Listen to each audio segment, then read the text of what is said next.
bahwa PT Freeport milik Amerika diberikan izin menambang di Papua 2 bulan setelah Soeharto resmi menjadi presiden kedua Indonesia, yaitu tepatnya tanggal 7 April 1967.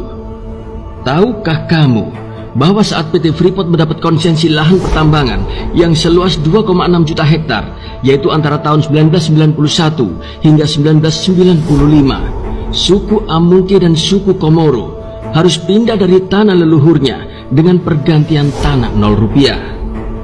Tahukah kamu bahwa di masa awal PT Freeport Indonesia berproduksi, yaitu di tahun 1973, dari 16.000 tenaga kerja yang direkrut, hanya 40 orang yang berasal dari Papua, khususnya dari suku Amungke, dan itu pun sebatas tukang sapu, pembersih rumput, serta pembersih mes-mes karyawan. Upahnya pun begitu sangat rendah, yaitu hanya Rp40 dalam per jamnya. Dan kadang-kadang hanya dibayar dengan barang kelontong seperti kornet, rokok, serta tembakau.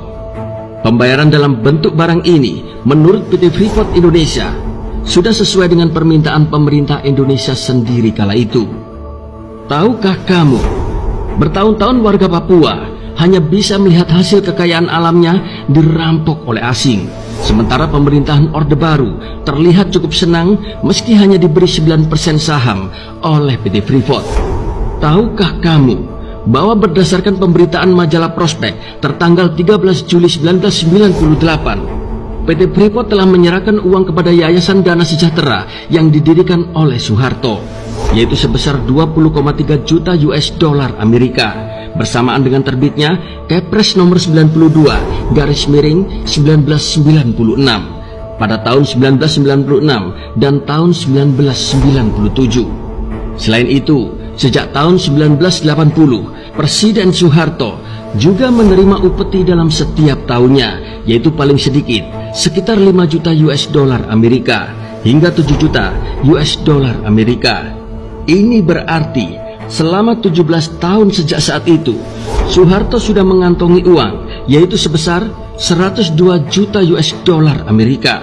Tahukah kamu bahwa kini Indonesia di tangan Presiden Jokowi berhasil menguasai 51% saham PT Freeport Indonesia, dan Papua sendiri mendapatkan 10% keuntungan.